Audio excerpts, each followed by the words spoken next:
The morning, Sarah Zimmerman walked into the Silver Creek Saloon with 3 bullet scars visible on her neck, and a haunted look that could freeze the devil himself. Most folks in Albuquerque, New Mexico territory, figured she'd be dead within a month. It was 1878, and the town had seen its share of damaged souls drift through like tumbleweeds. But there was something about this particular woman that made even the hardened gamblers look away when she passed. She wore a faded gray dress that hung loose on her thin frame, and her dark blonde hair was pulled back so tight it seemed to stretch the skin across her high cheekbones. But it was her eyes that truly unsettled people. They were the pale green of creek water after a storm, and they held absolutely nothing. No hope, no fear, no anger, just emptiness. The barkeep, a portly man named Dutch Henderson, nearly dropped the glass he was polishing when she approached the counter. "Help you, miss. I need work." Her voice was flat, mechanical. "I can clean, cook, serve drinks. Whatever you need." Dutch glanced nervously at the scars on her neck, then at the way her left hand trembled slightly before she clenched it into a fist.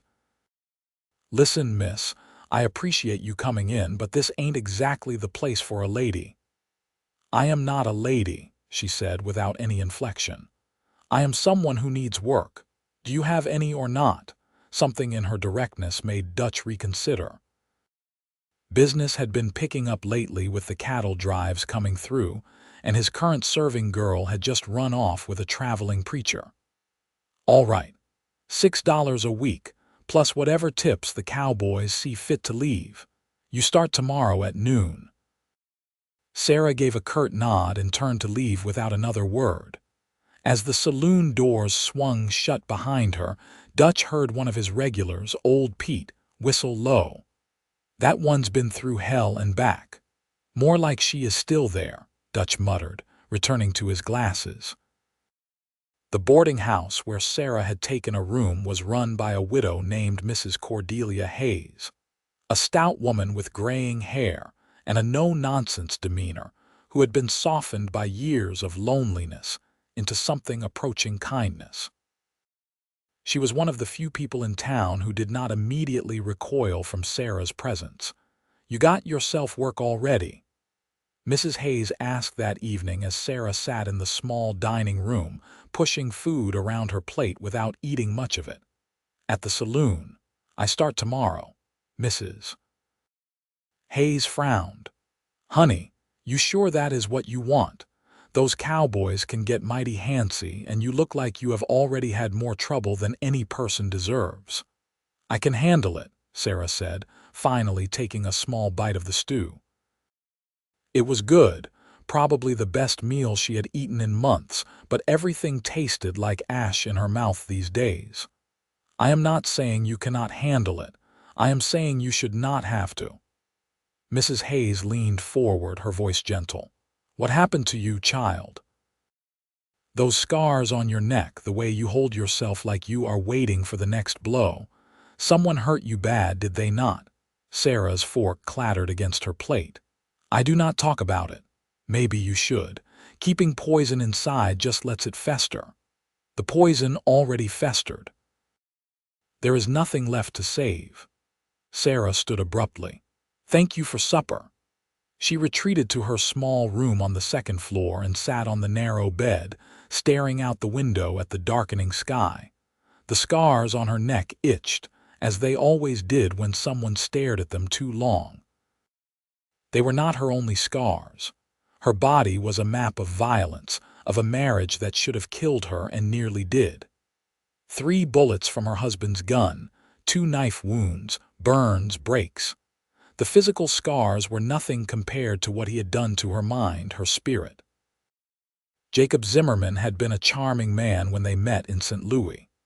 She was 18, fresh off the farm, naive about the ways of the world. He was 25, handsome, with a smile that could melt butter and words that painted pictures of a beautiful life together.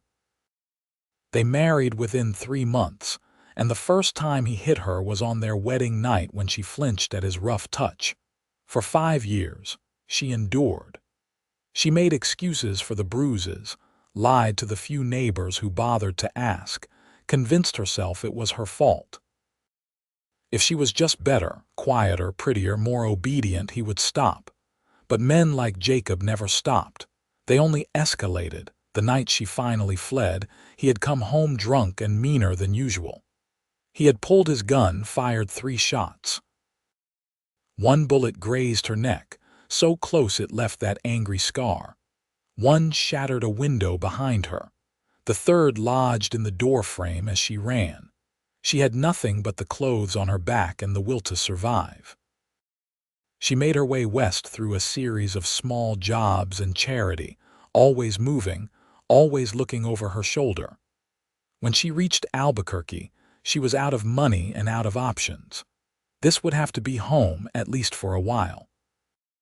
Sarah did not let herself think about whether Jacob was looking for her. She had to believe she had run far enough, that he had moved on to some other victim. Otherwise, the fear would paralyze her. The next morning, she dressed in her best remaining dress, a dark blue one with a white collar, and made her way to the Silver Creek Saloon. Dutch showed her around, explaining the layout, the regular customers, what was expected. It was simple work, and she was grateful for simple. Complex required thinking beyond the next moment, and she could not manage that yet. The afternoon crowd was light, mostly old-timers nursing whiskeys and trading stories. Sarah moved through them like a ghost, refilling drinks, collecting empty glasses, saying nothing beyond what was absolutely necessary. The men seemed unsure how to treat her. She was not friendly enough to flirt with, not weak enough to bully. She simply existed in their space, functional and cold. It was near evening when the door swung open, and a group of cowboys trudged in, dusty from the trail and loud with the particular energy of men who had just been paid. Sarah was wiping down a table near the back and barely glanced up at first. Whiskey for everyone. One of them shouted, and the others cheered. Dutch caught Sarah's eye and jerked his head toward the group. She nodded and made her way to the bar to collect glasses and a bottle. As she approached the table where the cowboys had settled, one of them, a young man with red hair and a sunburned face, reached out and grabbed her wrist. "Well, hello there, pretty thing. What is your name?" Sarah froze. The touch, the grip, the presumption, it all came rushing back. Jacob's hands, Jacob's voice, Jacob's entitlement to her body. Her vision tunneled, and for a moment she was back in St. Louis, back in that house, back in that nightmare. "Let go," she said quietly. The cowboy laughed. "Oh, come on now, I just want to be friendly. Let go of me." Her voice was louder now, harder. The other conversations in the saloon began to die down as people turned to watch. "Hey, no need to be like that." The cowboy's grip tightened slightly, more in confusion than malice, but Sarah was beyond rational thought now. She jerked her arm back with surprising strength, and the bottle she was holding tipped, splashing whiskey across the table. The cowboy released her in shock, jumping back to avoid the spill. "What the hell?" he sputtered. Before Sarah could respond, before the situation could escalate further, another voice cut through the tension. "Mike, sit down and shut up." Everyone turned to look at the man who had spoken. He had been sitting at the corner table, so quiet Sarah had not even noticed him. Now he stood, unfolding to a height of well over 6 feet, with broad shoulders and the lean, muscled build of someone who worked hard for a living. He wore typical cowboy attire, dusty jeans, a worn leather vest over a faded red shirt, and a black hat pushed back to reveal a tanned face with strong features and striking blue eyes. His name was Ryan Garrett, though Sarah did not know that yet. What she did know in that moment was that he was looking at her differently than everyone else. Not with pity, not with disgust, not with desire, with something closer to understanding. "Ryan, I was just Mike started, but Ryan cut him off. "You were just grabbing a woman without her permission. Now apologize and sit down." Mike looked like he wanted to argue, but something in Ryan's tone made it clear that would be a mistake. "Sorry, miss," he mumbled, dropping back into his chair. Ryan crossed to where Sarah stood frozen, careful to keep distance between them. "You all right?" "I am fine," she said automatically, bending to start cleaning up the spilled whiskey with a rag she pulled from her apron. "Let me help." Ryan crouched down beside her, righting the bottle, picking up shards of glass that had come from a broken shot glass. "I can do it," Sarah said, not looking at him. "I know you can. Does not mean you should have to do it alone." Something about the simple kindness in his words cracked something inside her, just for a moment. She looked up and met his eyes, and what she saw there made her breath catch.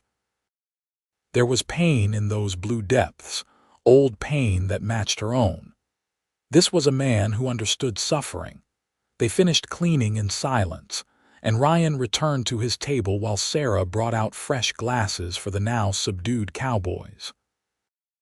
The rest of her shift passed without incident, but she could feel Ryan's eyes on her occasionally, not staring, just checking in. When the saloon closed for the night and Sarah was hanging up her apron, Dutch approached her. "You did good today. That business with Mike, that was not your fault." "I know," Sarah said, though she was not entirely sure she believed it. Everything always felt like her fault somehow. "Ryan Garrett, the fellow who stepped in, he is good people. Works a ranch about 10 miles north of here. Comes into town once a week or so. Known him for years, and I have never seen him treat anyone poorly." Sarah did not respond, just nodded and headed for the door. Outside, the night air was cool and welcome after the stuffy interior of the saloon. She started walking toward the boarding house, her footsteps echoing on the wooden sidewalk. She had gone maybe half a block when she heard someone behind her. "Miss, wait up." She spun around, heart pounding, hand instinctively going to the small knife she kept in her pocket. But it was just Ryan Garrett, hands raised in a peaceful gesture. "I am sorry. I did not mean to startle you. I just wanted to make sure you got home safe. I do not need an escort, I know. But Albuquerque can be rough after dark, and after what happened with Mike, I figured you might be rattled." "I am not rattled," Sarah lied, "and I do not need your protection or your pity." Ryan studied her for a long moment, then nodded slowly. "You are right. You do not need those things. But maybe you could use some company anyway. Not for you, for me. I do not like the idea of any woman walking alone at night, and it would ease my mind to see you safely to wherever you are headed. Purely selfish on my part."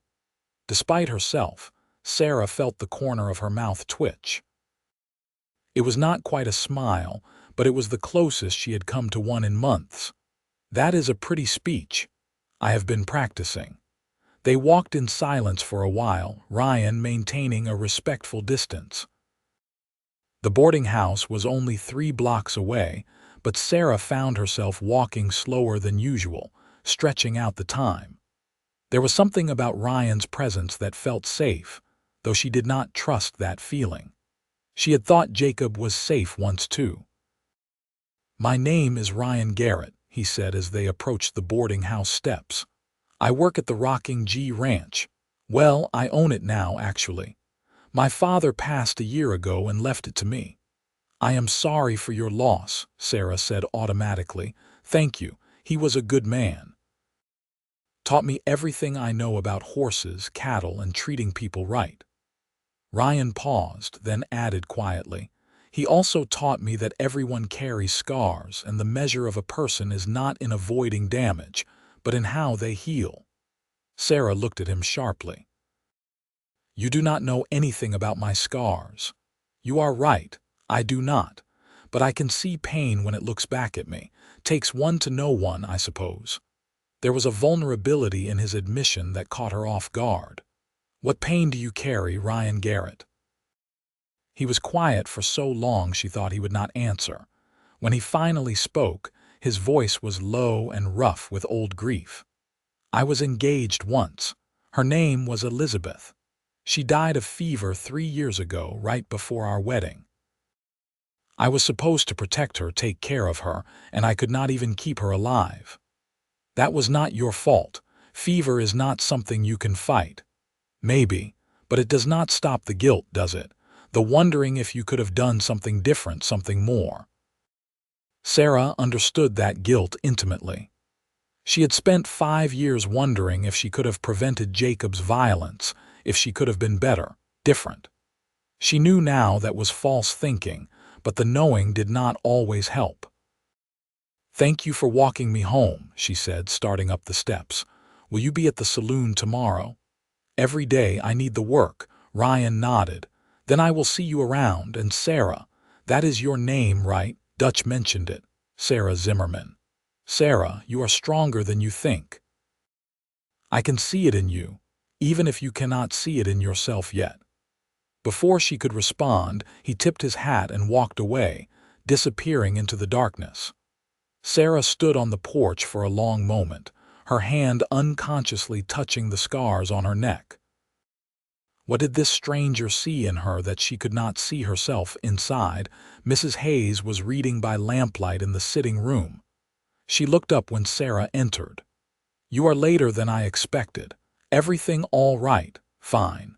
Just a long day. Did that cowboy walk you home?" "I saw him through the window." Sarah should have been irritated by the nosiness, but Mrs. Hayes asked with such genuine concern that she could not muster anger. "He did.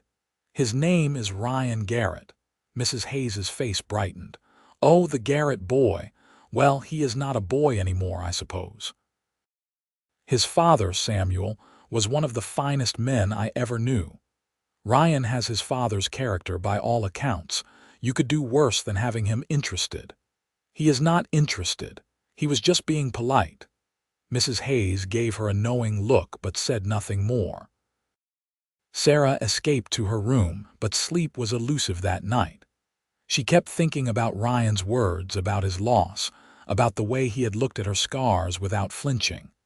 Most people either stared or looked away quickly, embarrassed or disturbed. Ryan had simply acknowledged them as part of her, no more significant than the color of her hair or eyes. The next day at the saloon, Sarah found herself watching for Ryan despite her best efforts not to. He did not come in, and she felt an unfamiliar disappointment. She pushed the feeling away. Getting attached to people, to places, was dangerous. She needed to stay ready to run if Jacob ever found her. But as the days turned into weeks, a routine developed. Sarah worked at the saloon, saved every penny she could, and slowly began to feel less like a hunted animal.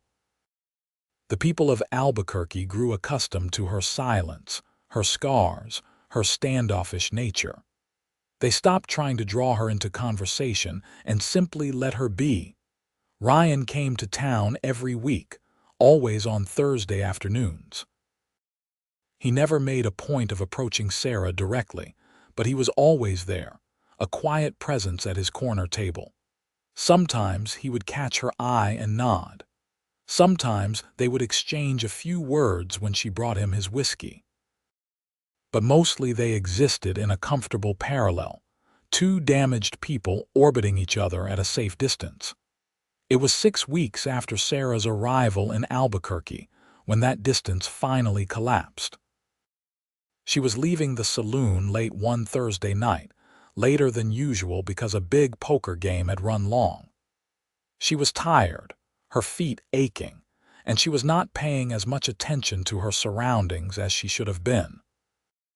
Which is why she did not notice the man following her until his hand clamped over her mouth, and he dragged her into the alley between the saloon and the general store.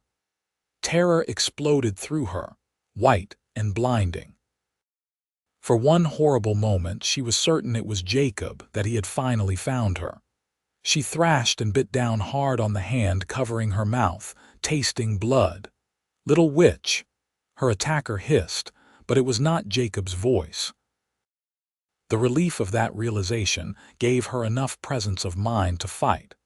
She had sworn after leaving Jacob that she would never be a victim again, and she meant it. She drove her elbow back into the man's stomach and felt him grunt. His grip loosened enough for her to twist around, and in the dim light filtering from the street, she recognized Mike, the red-haired cowboy from her first day. "You have been too good for all of us since you got here," Mike slurred, obviously drunk. "Acting like you are better than a friendly touch. I am going to teach you some manners." Before Sarah could scream or run, there was a blur of movement, and suddenly, Mike was flying backwards, slamming into the alley wall. Ryan stood where Mike had been, fury etched into every line of his body. "You sorry piece of trash," Ryan growled, advancing on Mike. "You just assaulted a woman. I should kill you right here." "I was just having some fun," Mike whined, holding up his hands. "Fun?" Ryan's voice was deadly quiet. "You think terrorizing a woman is fun?" He pulled Mike up by his shirt front and slammed him against the wall again. Sarah could see Ryan's knuckles white with the force of his grip, could see the violence coiled in him ready to strike. Part of her wanted him to do it, wanted Mike to hurt the way she had hurt. But a larger part of her recognized that violence only bred more violence, and Ryan was better than that. "Ryan, stop." He did not seem to hear her at first, too focused on Mike's terrified face. "Ryan," she said again, louder. "Let him go." Ryan's head turned toward her, and she saw the internal struggle playing out in his eyes. Slowly, with visible effort, he released Mike, who slumped to the ground. "Get out of here," Ryan said. "And if I ever see you near her again, if I even hear that you looked at her wrong, I will not stop next time. Understand?" Mike nodded frantically and scrambled away, disappearing into the night. Ryan stood there, breathing hard, his hands still clenched into fists. Then he turned to Sarah, and all the fury drained from his face, replaced by concern. "Did he hurt you? Are you okay?" Sarah wanted to say yes, to maintain her walls, but the adrenaline was crashing through her system, and she was shaking so hard her teeth chattered. "I cannot," she managed. "I cannot seem to stop. Come here." Ryan held out his hand, not grabbing, not demanding, just offering. For a long moment, Sarah stared at that outstretched hand.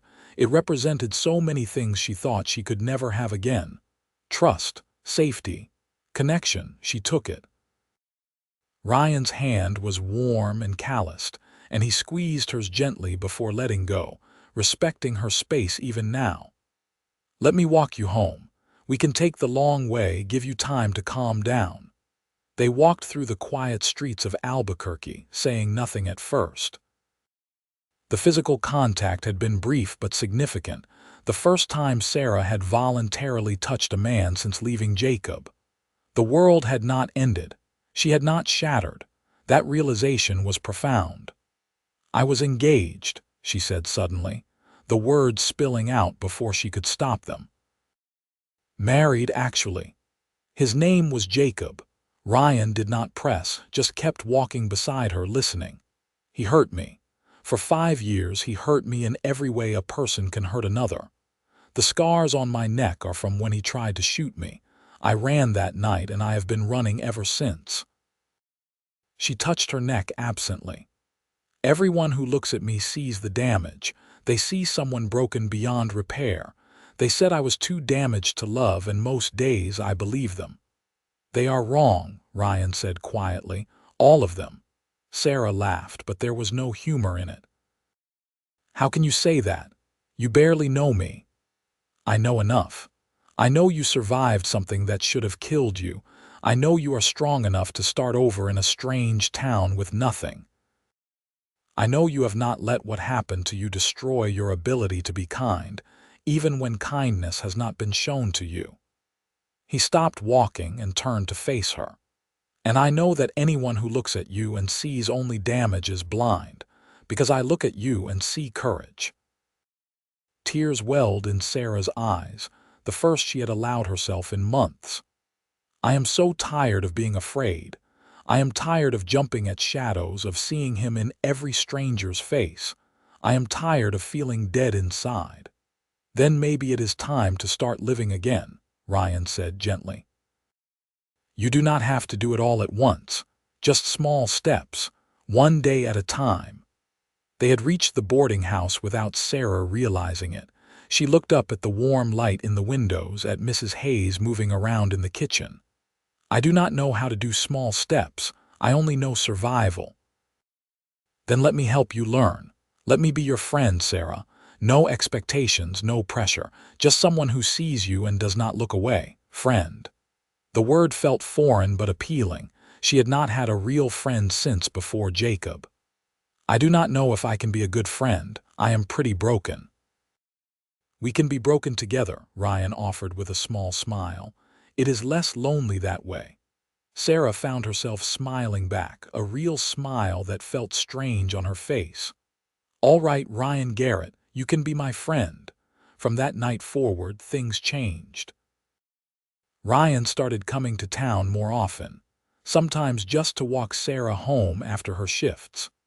They would talk during those walks, sharing pieces of themselves carefully, like two people learning a new language.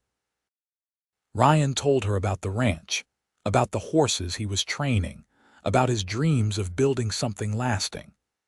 Sarah told him about her childhood on a farm in Missouri, about the girl she had been before Jacob, about the small joys she was rediscovering like fresh bread and sunrise colors. The people of Albuquerque noticed, of course. Mrs. Hayes teased Sarah gently about her gentleman caller. Dutch commented that she seemed lighter somehow. Even the regular customers at the saloon treated her with more warmth, as if Ryan's acceptance had given them permission to see past her scars. 3 months after that night in the alley, Ryan invited Sarah to visit the Rocking G Ranch. "No pressure," he said quickly when he saw hesitation flash across her face. "I just thought you might like to see the horses. You mentioned you used to ride when you were young." Sarah had not been on a horse since leaving Missouri, had not wanted to. Too many of her worst memories involved Jacob dragging her onto his horse, taking her away from anyone who might help. But this was different. This was Ryan, and somehow she trusted him. "I would like that," she said. The following Sunday, her day off, Ryan picked her up in a wagon. The ride to the ranch took about an hour, winding through scrubland dotted with juniper trees and dramatic rock formations. The New Mexico Territory landscape was harsh but beautiful, so different from the green hills of Missouri that it felt like a different world, which, in many ways, it was. The Rocking G was modest but well-maintained, with a sturdy ranch house, a barn, several corrals, and grazing pastures stretching toward distant mountains. As they approached, several horses lifted their heads from grazing, watching their arrival with calm interest. "It is not much," Ryan said, a hint of pride creeping into his voice despite the self-deprecating words. "But it is mine. Well, it is mine and the bank's, but someday it will be all mine." "It is beautiful," Sarah said honestly. There was something peaceful about the place, something that eased the constant tension she carried. Ryan showed her around, introducing her to his horses.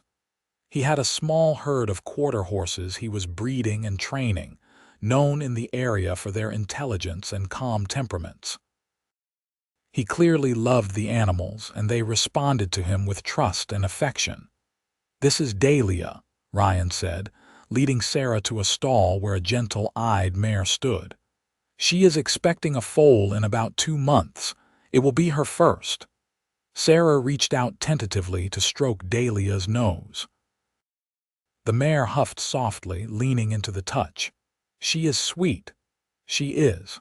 I have been working with her for 3 years now, since she was a yearling. Broke her to saddle myself, took it real slow and gentle." Some trainers believe in breaking a horse's spirit to make them obedient, but I think that is wrong.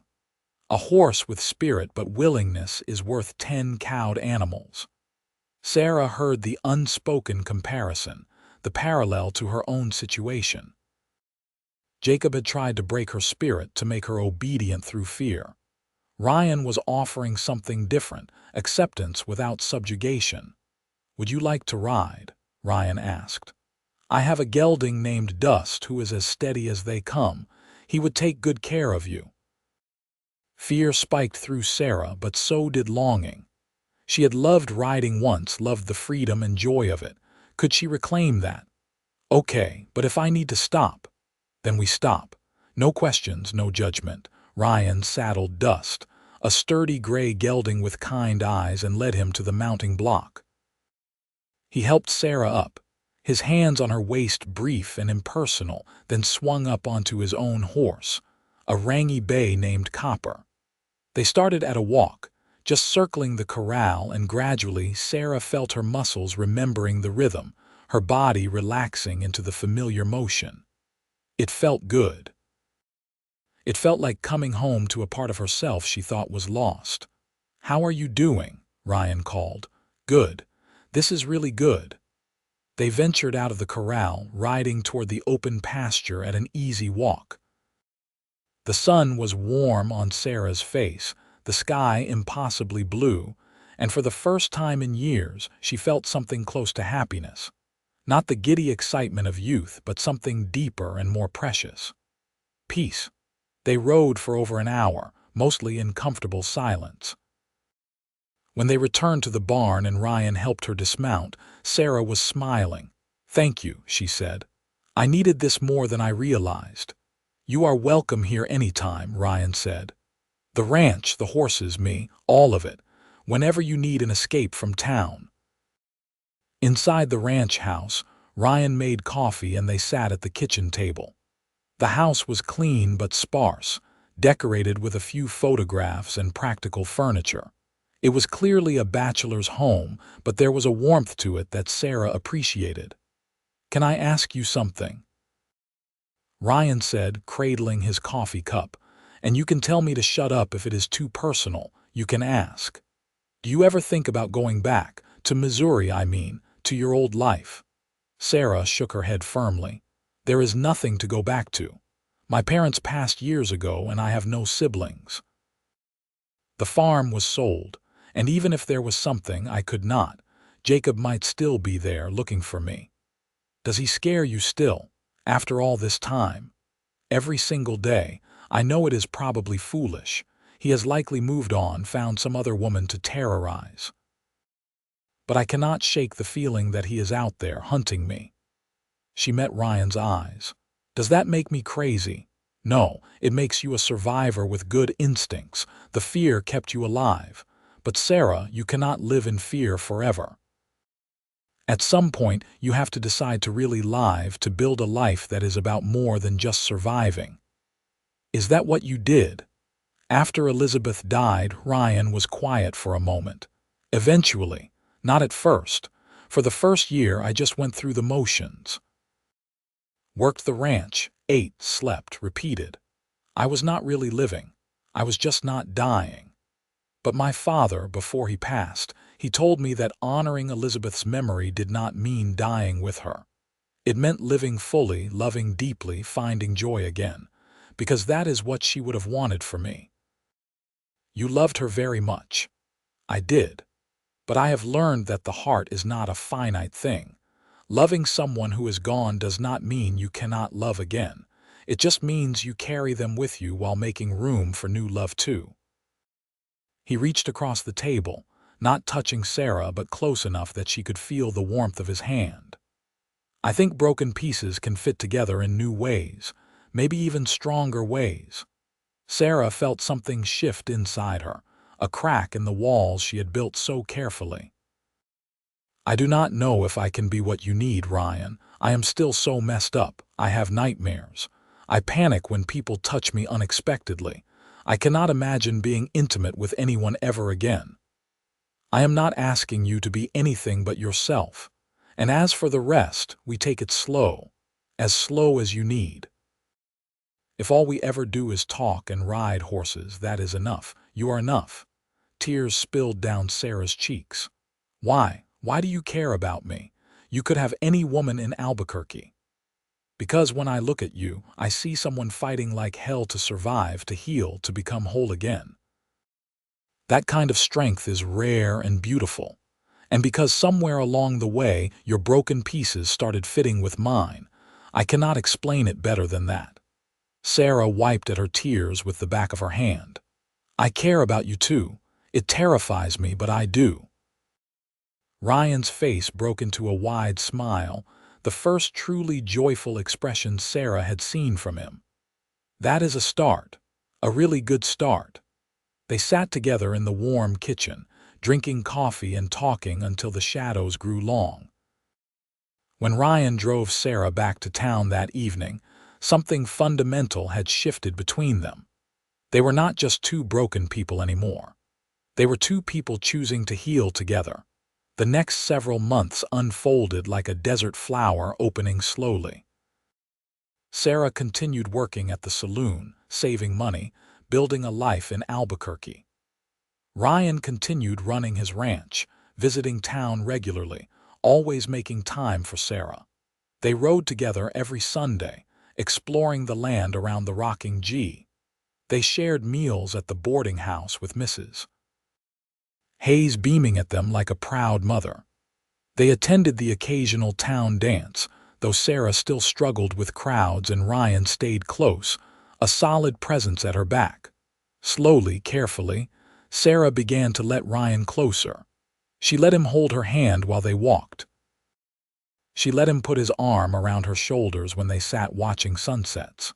She even, on a particularly brave day, let him kiss her cheek, a gesture so gentle and sweet it made her cry. The physical intimacy was painfully slow, but Ryan never complained, never pushed. He understood that reclaiming her body from the trauma of her marriage was a process that could not be rushed. When she woke screaming from nightmares about Jacob, he talked her through the panic from across the room, respecting her space. When she flinched at sudden movements, he apologized and moved more deliberately. He learned her triggers and patterns, and he worked around them with infinite patience. It was 7 months after they met that Sarah finally told Ryan she loved him. They were at the ranch, sitting on the porch steps watching the stars emerge in the darkening sky. The words slipped out naturally, without fanfare. I love you, Ryan Garrett. I did not think I could love anyone ever again, but I love you. Ryan turned to her, his blue eyes shining in the starlight. I love you too, Sarah Zimmerman. I have loved you for months, but I was waiting for you to be ready to hear it. I am ready. I am ready for a lot of things I thought were impossible. She took a deep breath, gathering her courage. I want to be with you, really with you. As your partner, your lover, your wife someday if you will have me, but I need to do something first. What is that? I need to stop being Sarah Zimmerman. That name, it is his. He gave it to me and I have carried it like a chain. I want to petition for a divorce. I do not even know if I can, if he has to agree or if I need to see him again, but I need to try. I need to be free of him legally, not just physically. Ryan took her hand, threading his fingers through hers. Then we will figure it out together, whatever it takes. The process of obtaining a divorce in 1879 was complicated, especially for a woman, especially in the New Mexico territory. Sarah had to provide evidence of cruelty, which meant documenting her scars, finding a lawyer willing to take the case, and filing the petition in court. It meant facing the possibility that Jacob would be notified, that he might come to contest it or, worse, to find her. But Ryan was true to his word. He helped her find a lawyer in Albuquerque, a stern man named Thomas Pritchard, who had a reputation for taking on difficult cases. He helped her write out her testimony, holding her while she cried over the memories. He went with her to the courthouse to file the papers, standing solid and supportive at her side. The waiting period was agonizing. 6 weeks passed with no word. Sarah jumped at every knock on the door, every stranger who came into the saloon. But slowly, as weeks turned into 2 months, the fear began to ease. Jacob did not appear. No one came looking for her. Finally, on a cool November afternoon, Mr. Pritchard sent word that the divorce had been granted in absentia. Jacob had never responded to the notification, had never appeared in court. Legally, she was free. Sarah stood in the boarding house, holding the legal papers with shaking hands, reading them over and over. "It is done. I am not married anymore. I am free." Mrs. Hayes hugged her tightly. "Oh, honey, I am so happy for you." That evening, Ryan took Sarah to dinner at the nicest restaurant in Albuquerque, a small establishment called the Rio House that served decent steaks and had real tablecloths. Over dessert, Ryan reached across the table and took Sarah's hand. "I know we have been taking things slow and I do not want to rush you, but I need you to know my intentions. I love you, Sarah. I want to spend my life with you, and whenever you are ready, whether that is tomorrow or a year from tomorrow or 10 years from tomorrow, I want to marry you. The right way this time, with love and respect and partnership." Sarah felt tears prick her eyes, but they were good tears. "I want that too, and I do not think I need to wait as long as you think. You have been patient with me, so patient, and I am grateful. But I am tired of letting fear dictate my life. I love you, and I want to build a life with you. Are you sure?" "I am sure." They were married 3 weeks later in a simple ceremony at the small church in Albuquerque. Mrs. Hayes stood as Sarah's witness, and Dutch Henderson stood for Ryan. Sarah wore a new dress, a soft yellow that Mrs. Hayes helped her sew, and she left her scars uncovered. They were part of her story, part of what made her who she was, and she was done hiding. When the preacher pronounced them husband and wife and Ryan kissed her, Sarah felt something she had thought was lost forever. Hope. Pure, bright, unrelenting hope for the future. The wedding night was gentle and careful, with Ryan following Sarah's lead every step of the way. It was not perfect or passionate like storybooks described. There were moments she had to stop, to breathe through panic, to remind herself this was Ryan and not Jacob. But Ryan held her through the difficult moments, whispered reassurances, and celebrated every small victory.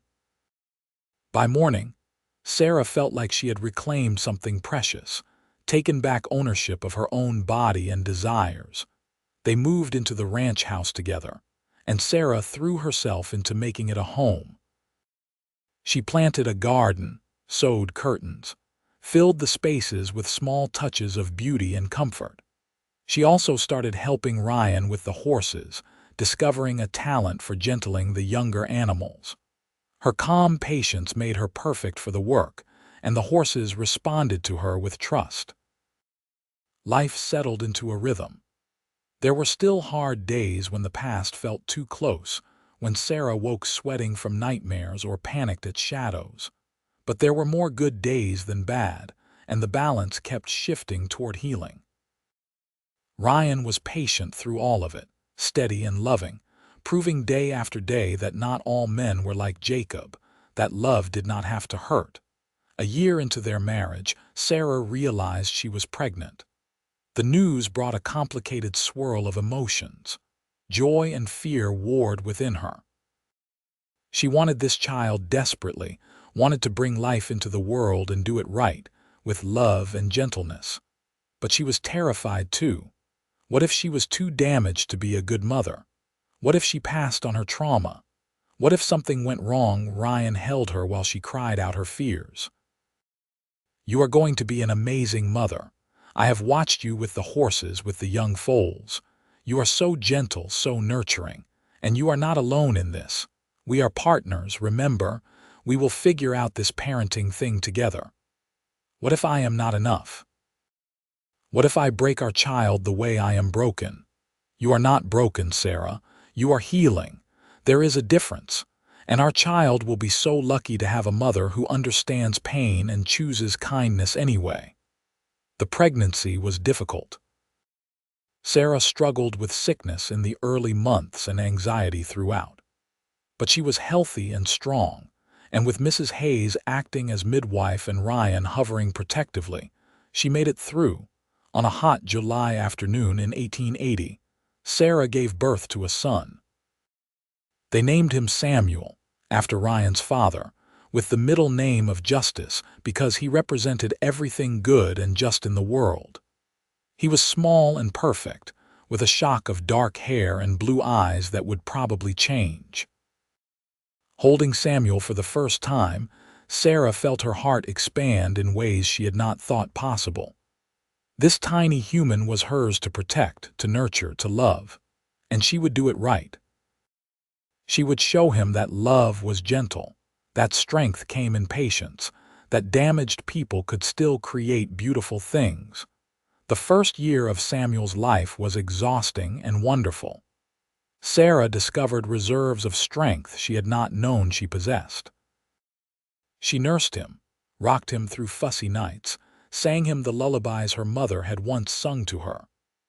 Ryan was an attentive father, changing diapers without complaint, walking the floor with Samuel to give Sarah a break, making her laugh when she was tired beyond reason. As Samuel grew from infant to toddler, Sarah found herself healing in unexpected ways. Seeing the world through his curious eyes reminded her that life held wonder and joy. Teaching him to be gentle with the animals taught her own gentleness mattered.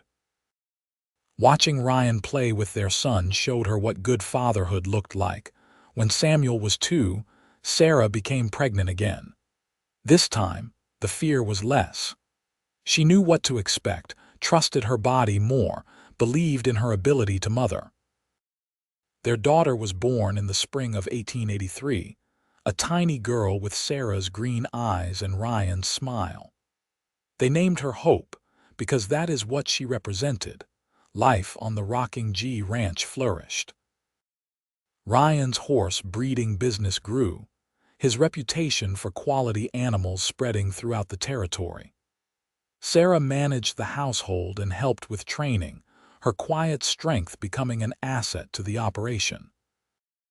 They hired a few ranch hands to help with the work, good men who respected both Ryan and Sarah and treated the horses well. Samuel and Hope grew up surrounded by love and wide open spaces. They learned to ride almost before they could walk, helped with ranch chores as soon as they were able, and developed into kind, confident children. Sarah was fiercely protective of them, but also determined not to smother them with her fear. She wanted them to be brave in ways she was still learning. On Samuel's 5th birthday, Sarah received a letter that made her blood run cold. It was from a lawyer in St. Louis, informing her that Jacob Zimmerman had died 3 months prior from liver disease, likely brought on by excessive drinking. The lawyer needed to contact her regarding the disposition of Jacob's minimal estate. Sarah sat at the kitchen table, staring at the letter, feeling a complicated mix of emotions. Relief that he was truly gone, that he could never hurt her or find her again. Sorrow for the waste of a life consumed by cruelty and alcohol. And anger still sharp after all these years, for the 5 years he stole from her, for the scars he left both visible and invisible. Ryan found her there and read the letter over her shoulder. "How do you feel?" "I do not know. Part of me wishes I could feel nothing, but another part feels like maybe now I can finally put it all behind me completely. He is gone. He cannot haunt me anymore." You do not owe him anything, Sarah. Not your grief, not your energy, nothing. If you want to respond to the lawyer, we will. If you want to ignore it, that is fine too. Sarah thought for a long moment, then reached for paper and a pen. She wrote a brief letter to the lawyer, declining any inheritance and requesting that whatever minimal assets existed be donated to a women's shelter in St. Louis. She did not need or want anything from Jacob, but maybe something good could come from his death. After she sealed and addressed the letter, she felt lighter.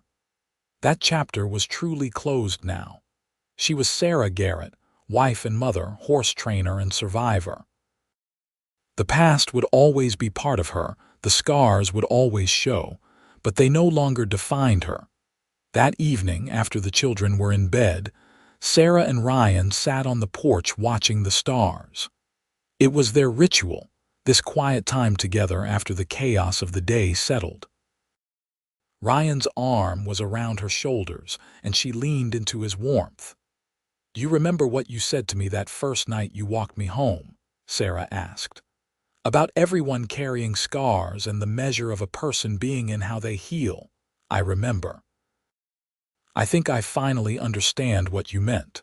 For so long, I thought healing meant erasing the damage, becoming who I was before Jacob. But that is not possible. That girl does not exist anymore. Healing is not about going back. It is about moving forward, incorporating the scars into who you become. They are part of me, but they do not have to be all of me." Ryan kissed the top of her head. "You are the strongest person I know. You understand that. You survived hell and built heaven on the other side. We built it together. I could not have done it alone. Maybe. But I did not save you, Sarah. I just loved you while you saved yourself." They sat in comfortable silence, watching the desert sky transition from sunset golds to deep purple scattered with stars. Somewhere in the distance, a coyote called, and closer in the barn, a horse nickered softly. The sounds of home, of safety, of a life hard-won and deeply cherished. The years continued to pass, marked by the growth of children and the steady success of the ranch. Samuel grew into a lanky boy with a gift for working with horses, patient and intuitive like his mother. Hope developed a fierce spirit and sharp mind, asking endless questions and challenging everything with delightful stubbornness. When Hope was 4, Sarah became pregnant once more, unexpectedly but joyfully. She was 33 now, older than she had been with the other children, and the pregnancy was harder. But she was also wiser, more confident, surrounded by love and support. Their third child, a boy they named James after Sarah's father, was born healthy and happy in the fall of 1887. With 3 children, the ranch house felt wonderfully chaotic. There was always noise, always activity, always someone needing attention. Sarah, who had once craved silence and solitude, found joy in the chaos. This was the opposite of her life with Jacob, the antidote to all that silent suffering. This was loud and messy and absolutely beautiful.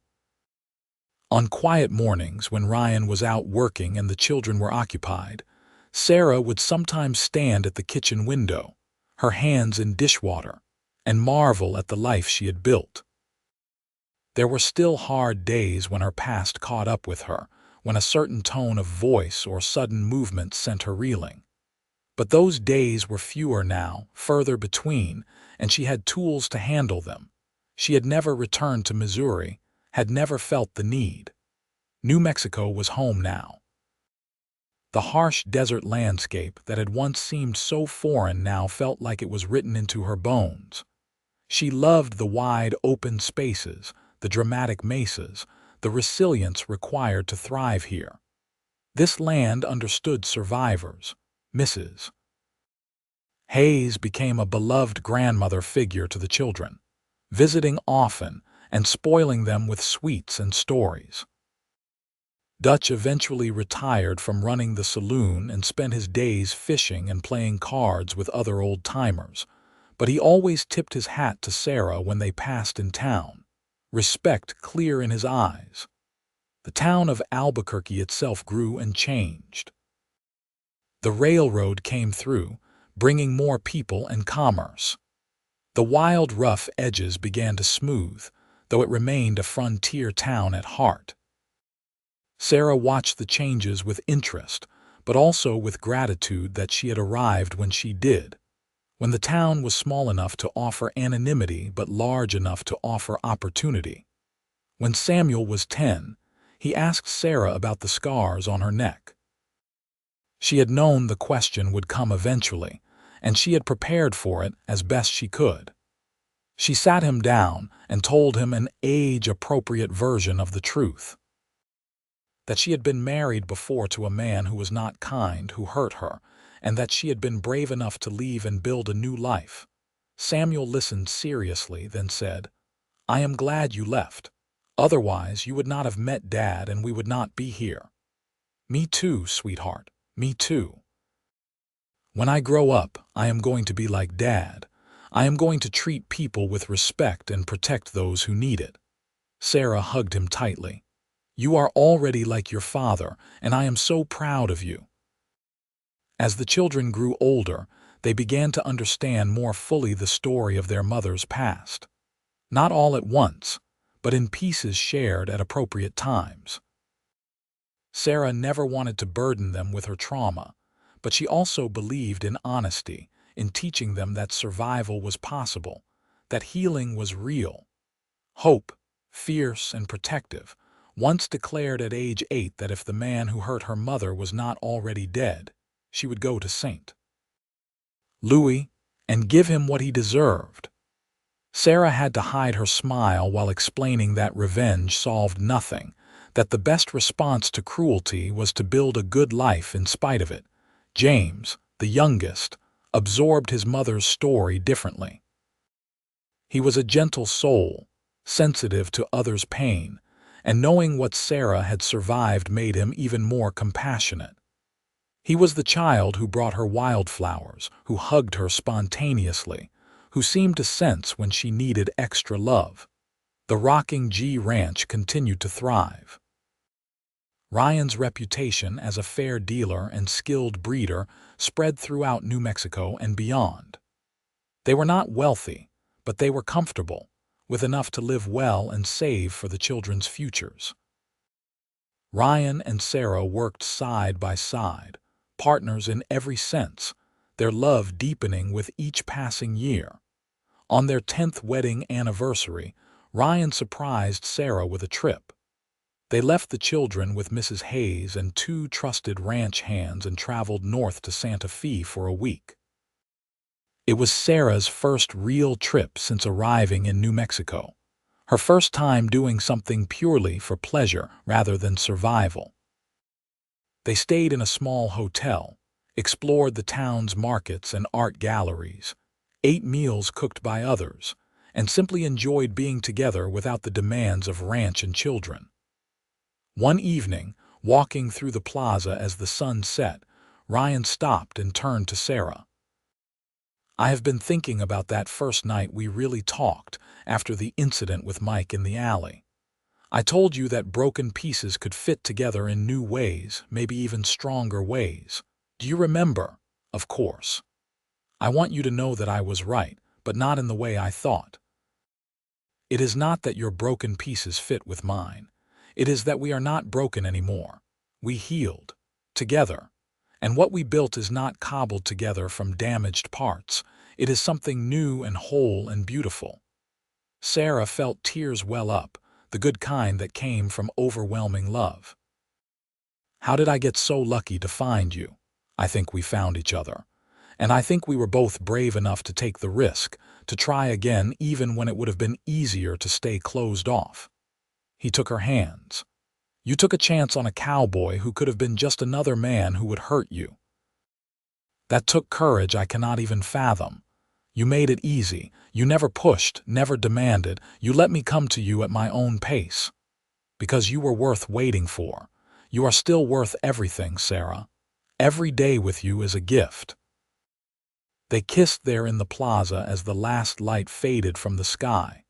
2 people who had found their way through darkness to light, who had chosen each other and kept choosing each other every single day. The trip to Santa Fe marked a turning point for Sarah. She had been so focused on building a stable life, on creating safety for herself and her children, that she had forgotten to also seek joy. The trip reminded her that she was allowed to have both.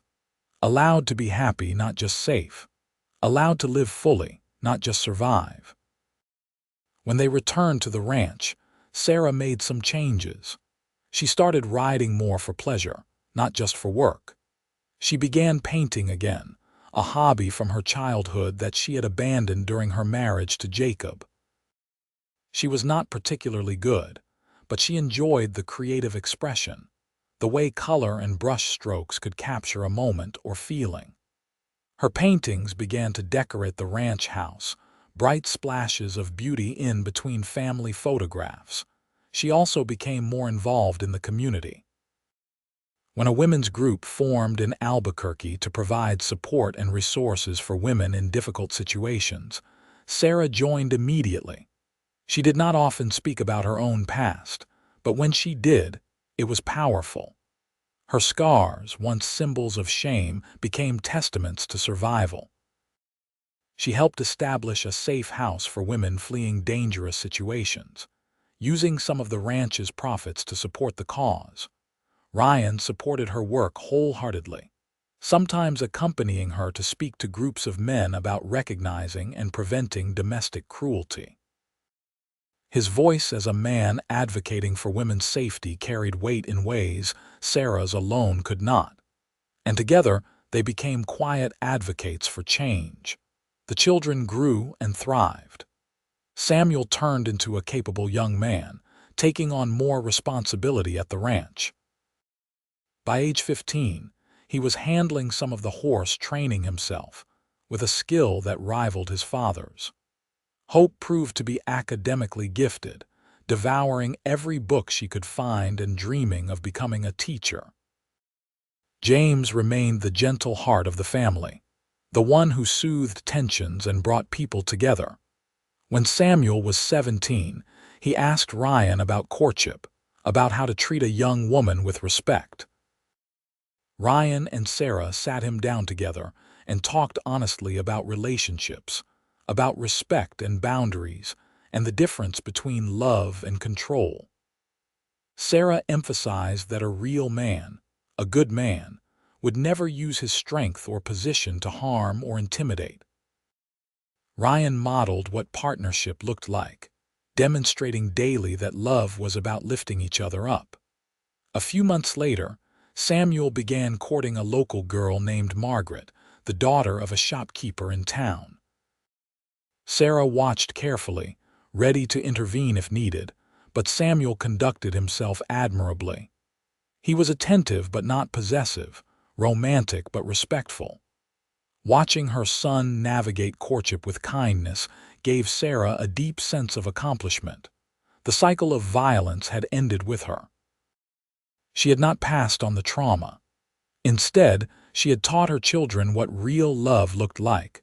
The years passed in the way they do, each one feeling both fast and slow, full of small moments that built into a life. Birthdays, holidays, ranch work, community events, quiet evenings on the porch. Sarah's hair began to show threads of silver. Ryan's face gained lines around his eyes from years of squinting into the sun. They were aging together, growing into the comfortable familiarity of long marriage. On a crisp morning in the fall of 1895, Sarah stood in the kitchen of the ranch house, preparing breakfast for the family. She was 42 now, and the children were nearly grown. Samuel was 20, working the ranch full-time and engaged to Margaret.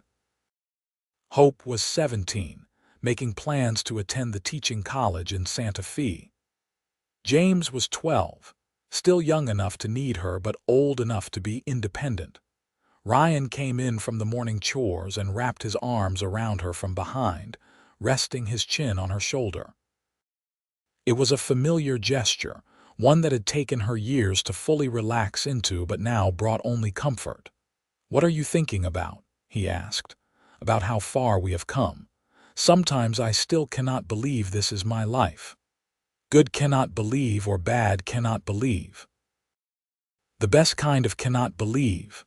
She turned in his arms to face him. "I was thinking about that day I walked into the Silver Creek saloon looking for work.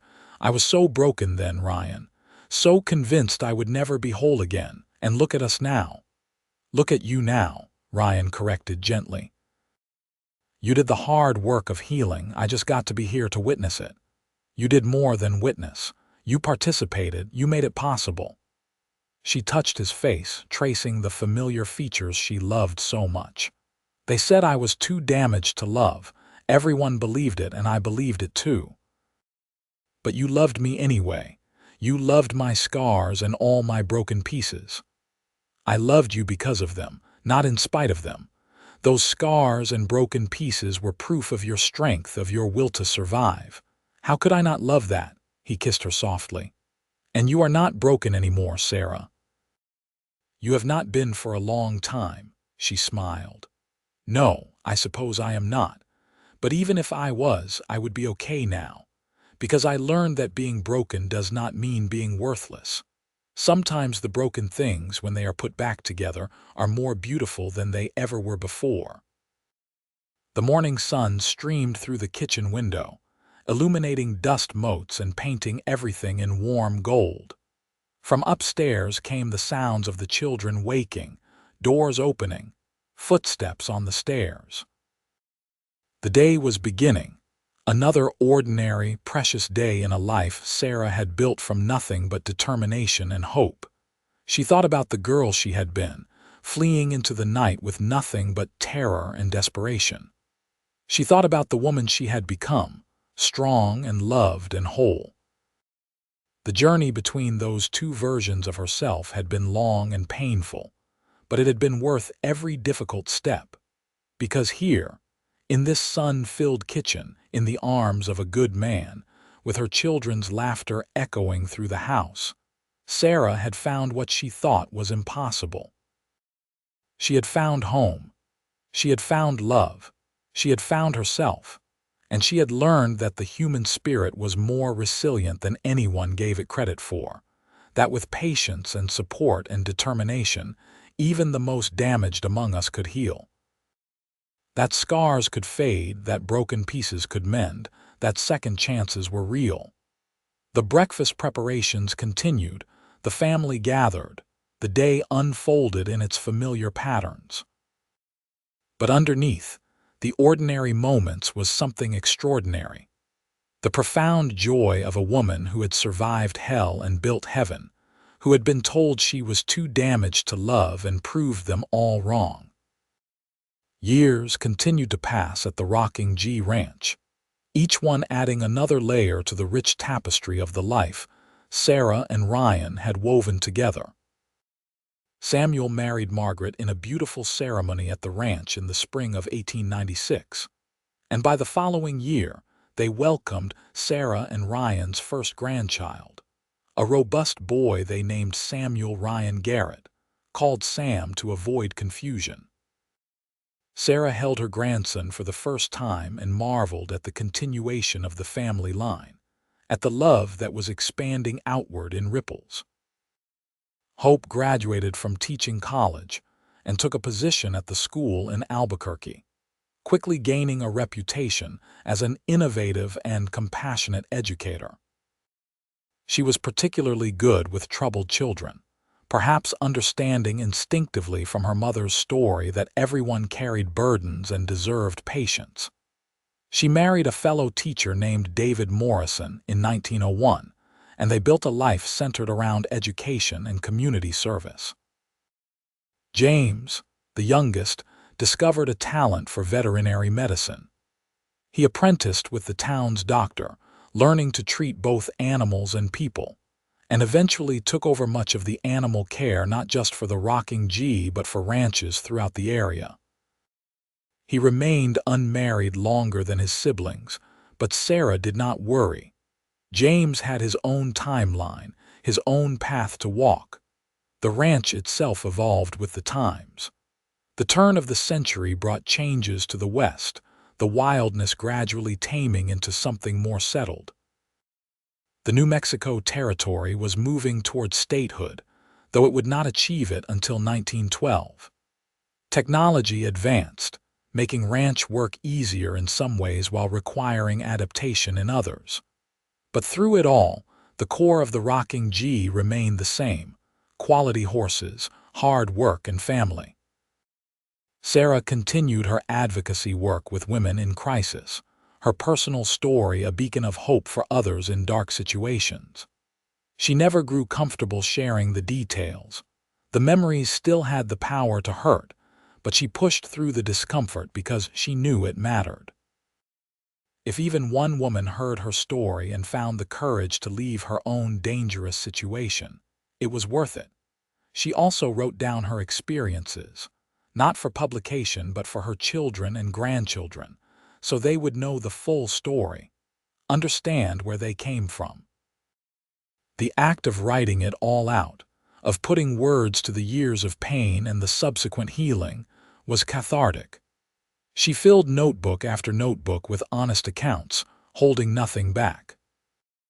When she was done, she sealed them in a box with instructions that they could be read by family members when they were old enough to understand. Ryan's health began to decline when he was in his late 50s. Nothing dramatic, just the slow wearing down that came with a life of hard physical labor. His joints ached, his back troubled him, his energy was not what it once was. But his spirit remained strong, his love for Sarah undiminished. He simply adjusted, taking on less of the physical work and more of the planning and management, relying on Samuel and the ranch hands for the heavy lifting. Sarah aged more gracefully, her body holding up better perhaps because she had spent less of her life engaged in hard labor. But she bore her own marks of time. The silver in her hair now dominant, lines mapping her face, hands grown rough from years of work. She looked at herself in the mirror sometimes and saw a stranger, so different from the frightened young woman who had arrived in Albuquerque all those years ago. But she also saw strength in that reflection. She saw a life well lived, love well earned, pain transformed into purpose. The scars on her neck, once bright and angry, had faded to pale lines that she rarely thought about anymore. They were just part of her landscape, no more significant than a mole or a freckle. On their 30th wedding anniversary in 1909, the family threw a party at the ranch. Children and grandchildren gathered, friends from town made the trip, and even Mrs. Hayes, now in her 80s and frail but still sharp as a tack, attended.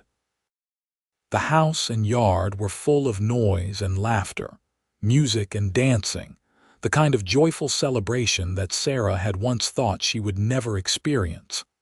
That evening, after the guests had departed and the house was quiet again, Sarah and Ryan returned to their favorite spot on the porch. The stars were brilliant in the clear desert sky, a sight that never grew old. 30 years, Sarah mused.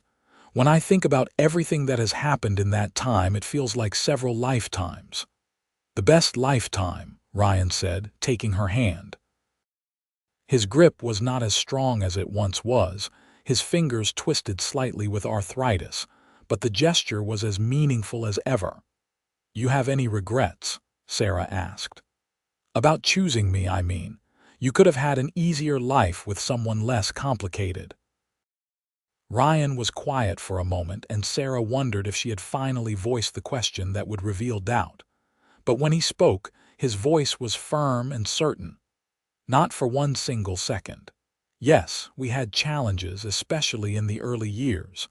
But Sarah, you made me a better man. Loving you taught me patience and compassion in ways I never would have learned otherwise. You gave me 3 incredible children and a life full of meaning. How could I possibly regret any of that? You saved my life," Sarah said softly. "No, we saved each other. I was just existing before you, going through the motions. You reminded me what it meant to truly live. We healed each other." Sarah leaned her head against his shoulder and they sat in comfortable silence, listening to the night sounds of the ranch. In the distance, horses moved in the pasture. Somewhere an owl called.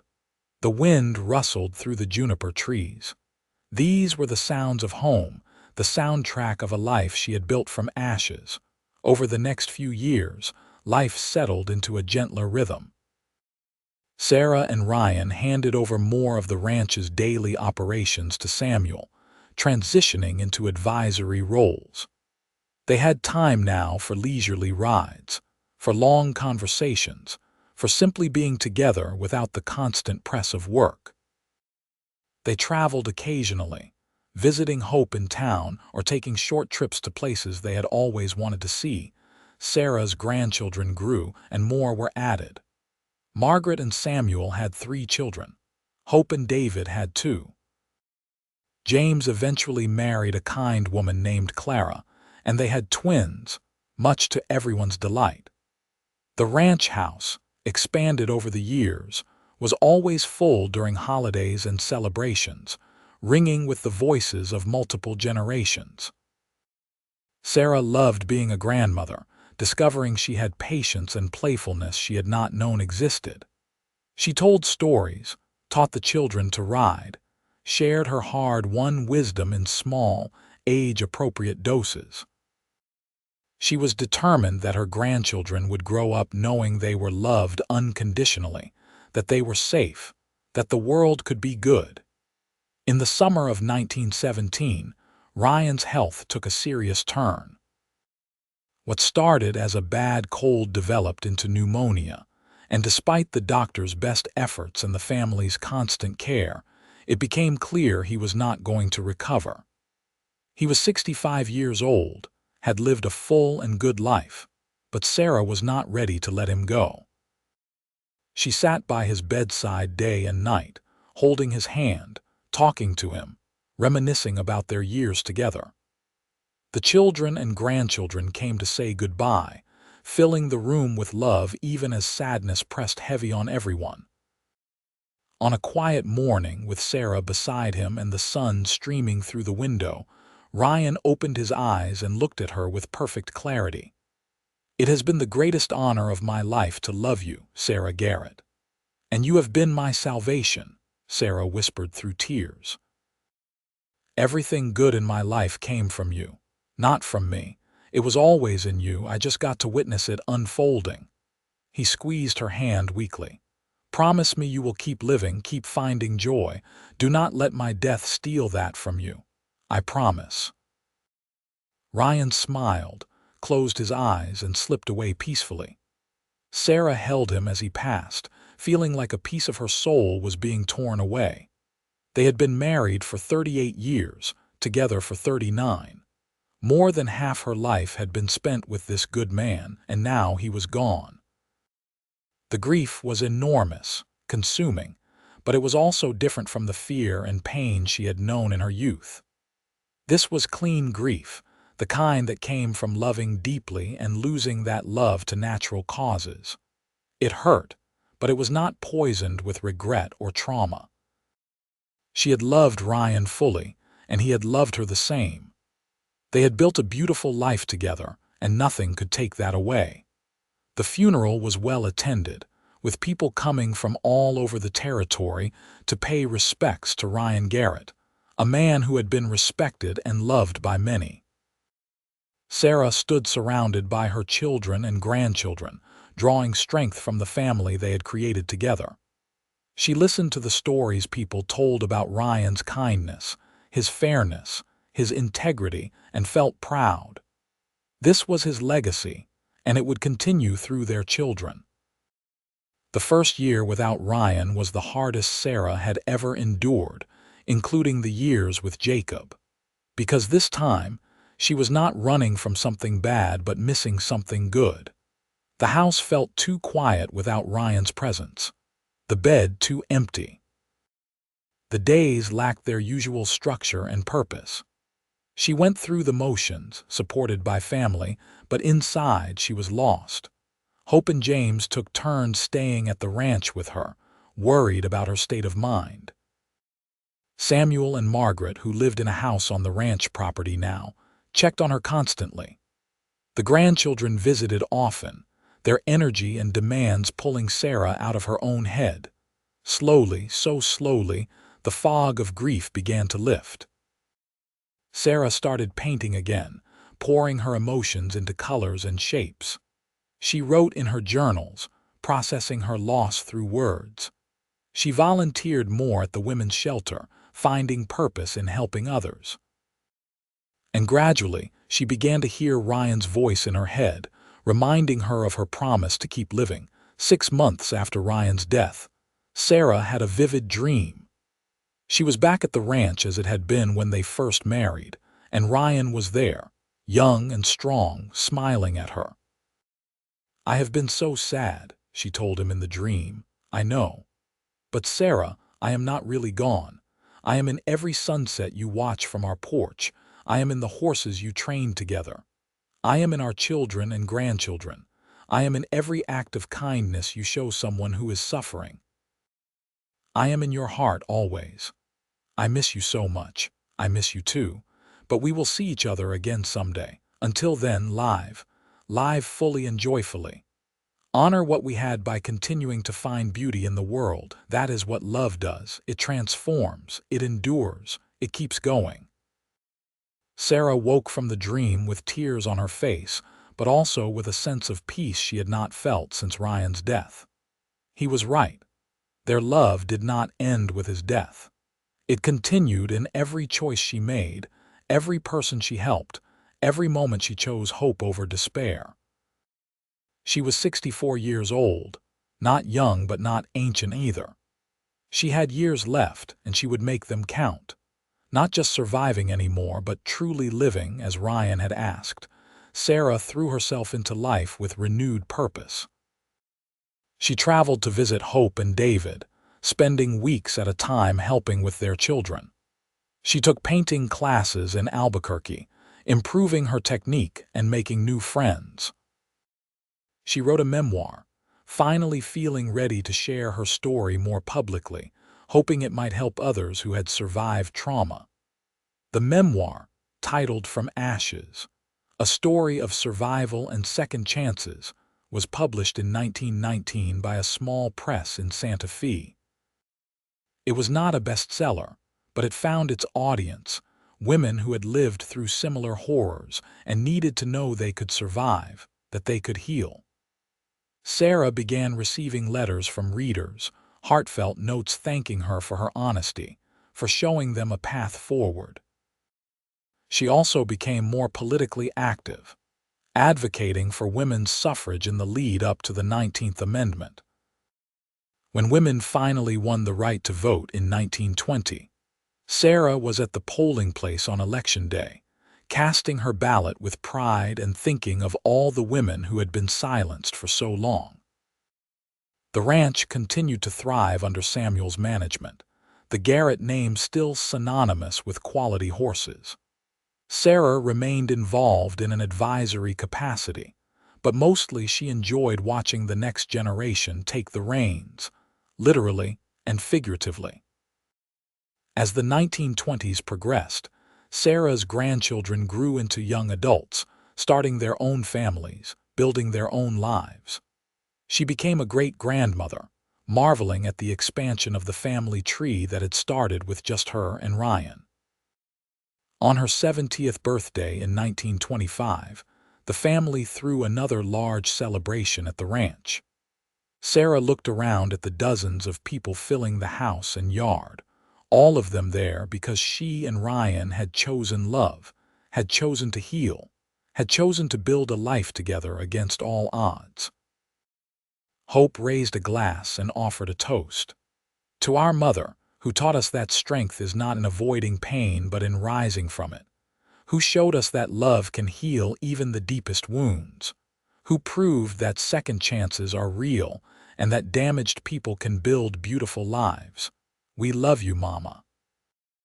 Everyone cheered and drank, and Sarah felt overwhelmed with gratitude. This family, this legacy, this life. It was more than she had ever dreamed possible on that terrifying night when she fled Jacob's house with nothing but the will to survive. Sarah lived to see the Great Depression begin, worried for her children and grandchildren but confident in the resilience she had instilled in them. She lived to see New Mexico finally achieve statehood. She lived to see women's rights continue to advance, slowly but surely. She lived to see her great-grandchildren start school, the family line continuing strong on a warm afternoon in June of 1932. Sarah sat on the porch of the ranch house, watching her great-grandchildren play in the yard. She was 77 years old, her body frail but her mind still sharp. Samuel sat beside her, himself now an older man with gray hair and grown children. "You remember the day I arrived in Albuquerque?" Sarah asked him, though of course he did not. He had not been born yet. "I have heard the stories," Samuel said.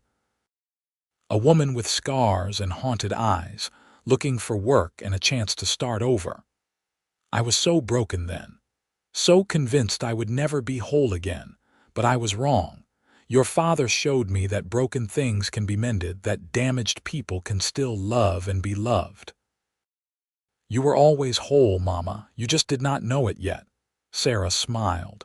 "Maybe so. But I needed your father to help me see it. He loved me when I could not love myself. He was patient with my healing. He gave me you and your siblings and this incredible life." She paused, looking out at the land she had come to love so deeply. "I miss him every single day. He is still here," Samuel said, "in all of this, in the ranch, in us, in the legacy you built together. Yes, yes, he is." Sarah closed her eyes, feeling the sun warm on her face, hearing the children's laughter, smelling the familiar scent of juniper and horse and home.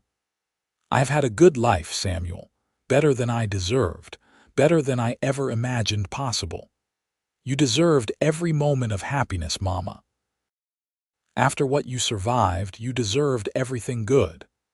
That night, Sarah went to bed in the room she had shared with Ryan for so many years. She looked at his photograph on the nightstand, still handsome even in fading sepia tones, and whispered, "I kept my promise. I lived fully. I found joy. I honored what we had by building something beautiful. And now, if it is time, I am ready to see you again." She fell asleep peacefully and did not wake. The family found her the next morning looking serene, a slight smile on her face. She had lived 77 years, 54 of them in New Mexico, 38 of them married to the love of her life. She had survived what should have killed her and built a legacy that would endure for generations. The funeral was massive, with people traveling from across the state to pay their respects. Sarah had touched so many lives through her advocacy work, her memoir, her simple acts of kindness. The women's shelter in Albuquerque had been renamed the Sarah Garrett House in her honor years before, and it remained a beacon for women fleeing violence. Hope delivered the eulogy, her voice strong despite the tears. "My mother's life was a testament to the resilience of the human spirit. She endured cruelty that would have destroyed most people. She carried scars, both visible and invisible, that marked her as damaged in the eyes of many. But she refused to let that damage define her. She chose to heal. She chose to love. She chose to live. And in doing so, she showed all of us what true strength looks like." Sarah was buried next to Ryan on a hill overlooking the ranch, where they could watch over the land they had loved together. The tombstone was simple, engraved with their names and years, and below, a quote Sarah had requested in her will. "We were not broken. We were healing, and we healed together." In the years that followed, the Rocking G Ranch continued to operate, passed down through Samuel and eventually to his children. The house was preserved largely as it had been in Sarah and Ryan's time, a sort of family museum filled with photographs and paintings and memories. The story of Sarah and Ryan became part of the family lore, told to each new generation as an example of what love could accomplish. Sarah's memoir remained in print, finding new audiences over the decades as attitudes toward domestic violence evolved. Her honest account of survival and healing inspired countless women to leave dangerous situations, to seek help, to believe that better lives were possible. The Sarah Garrett house in Albuquerque expanded over the years, helping thousands of women and children escape violence and rebuild their lives. The family line continued strong. Grandchildren and great-grandchildren and great-great-grandchildren carried forward the values Sarah and Ryan had instilled: kindness, resilience, the belief that everyone deserved respect and safety, that love should heal rather than harm. And sometimes, on quiet evenings when the wind blew just right across the New Mexico desert, people swore they could feel Sarah and Ryan's presence at the ranch. Two souls who had found each other against impossible odds, who had proven that love could heal even the deepest wounds, who had built something beautiful from the ashes of pain. Their legacy was not just in the land or the horses or the family name, but in the fundamental truth they had demonstrated: that damaged people were not beyond saving, that scars told stories of survival, that broken pieces could indeed fit together in new and even stronger ways, and that love, real love, saw past the damage to the strength beneath.